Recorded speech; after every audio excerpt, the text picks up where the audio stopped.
हरे कृष्णा। आपके अपनी चैनल सनातन शक्ति में आप सबका स्वागत है। आशा करती हूँ आप सभी लोग कुशल मंगल होंगे।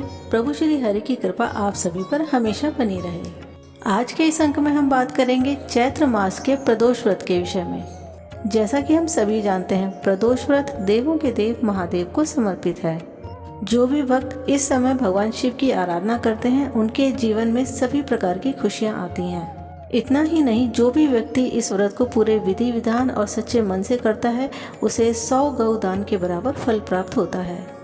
इसलिए इतने पुण्य फलदायी व्रत को अवश्य ही करना चाहिए। यह व्रत हर माह में 2 बार रखा जाता है, एक कृष्ण पक्ष में तथा दूसरा शुक्ल पक्ष में। आज हम चैत्र मास के शुक्ल प्रदोष व्रत के विषय में जानेंगे। इस व्रत की सही तिथि और समय क्या है, व्रत का संपूर्ण पूजा विधि विधान क्या है, इस व्रत में किस तरह का आहार लेना है, क्या नहीं खाना है, व्रत के सभी नियम क्या हैं, और साथ ही में जानेंगे प्रदोष काल का सही समय क्या है और क्या महत्व है प्रदोष काल में पूजा करने का। तो चलिए वीडियो को शुरू करते हैं। सबसे पहले जान लेते हैं व्रत की सही तिथि और शुभ मुहूर्त के विषय में।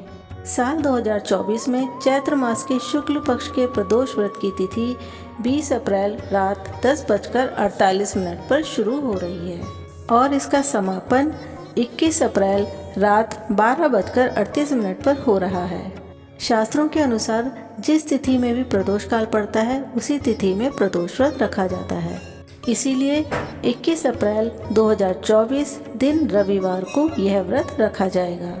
इस दिन प्रदोष काल की समय अवधि है शाम 6:51 से लेकर रात 9:02 तक। इस दिन भगवान शिव की आराधना करते समय प्रदोष काल का विशेष ध्यान रखें। रविवार को पड़ने के कारण इसे रवि प्रदोष व्रत कहेंगे।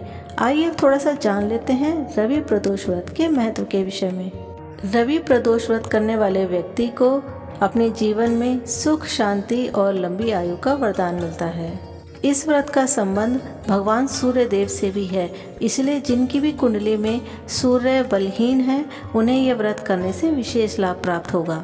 जब भी किसी माह में रवि प्रदोष व्रत करने का आपको मौका मिले तो इसे अपना सौभाग्य ही समझना चाहिए। इस प्रदोष व्रत में भगवान शिव के साथ साथ सूर्य भगवान की पूजा करने का भी विधान है। इसलिए इस दिन सुबह जल्दी उठकर सूर्य देव को अर्घ्य जरूर दें और उनके मंत्रों का जाप करेंगे तो ये विशेष फलदायी होगा। आइए अब जान लेते हैं व्रत की पूजन विधि क्या है। इस दिन व्रत रखने के लिए सुबह जल्दी उठें, स्नान आदि से निवृत्त होकर धुले हुए वस्त्र पहने, पूजा के स्थान की सफाई करके गंगा जल से शुद्ध करें। इस दिन शिवलिंग पर अभिषेक करने का विशेष विधान है। अगर आपने घर पर ही शिवलिंग रख रखा है तो आप घर पर पूजन कर सकते हैं, अथवा अपने आसपास किसी भी मंदिर में जाकर के आप भगवान शिव का अभिषेक कर सकते हैं। पूजन करने के लिए सबसे पहले भगवान शिव का पंचामृत से अभिषेक करेंगे। पंचामृत बनाने के लिए गाय का दूध, दही, घी, शहद और शक्कर का प्रयोग करें। पंचामृत से अभिषेक करने के बाद गंगा जल से स्नान कराएंगे। सफ़ेद चंदन या लाल चंदन से तिलक करेंगे। इसके बाद बिल्वपत्र, धतूरा, फूल, पान और शमी पत्र आदि चढ़ाएंगे। घी का दीपक जलाएंगे तथा व्रत का संकल्प करेंगे। साथ ही में अपने व्रत की सफलता के लिए प्रार्थना करेंगे।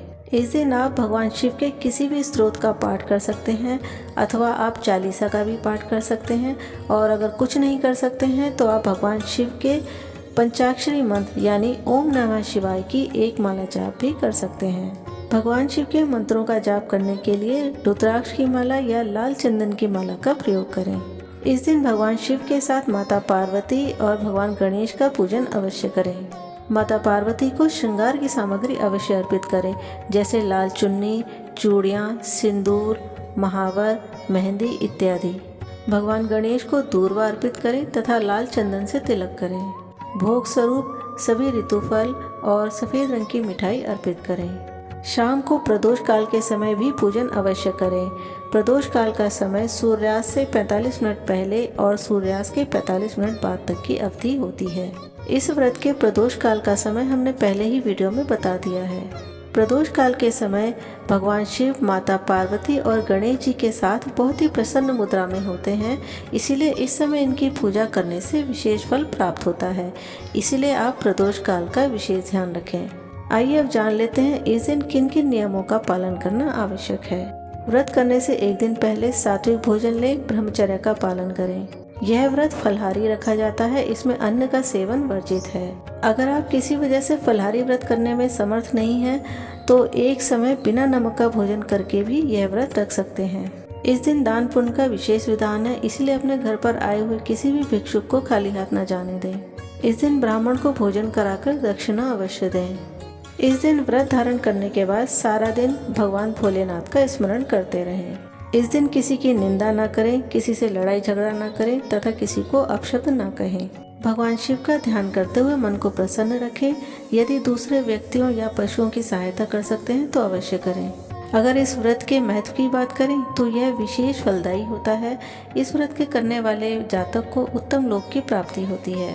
भगवान भोलेनाथ और माता पार्वती की उस पर विशेष कृपा बनी रहती है।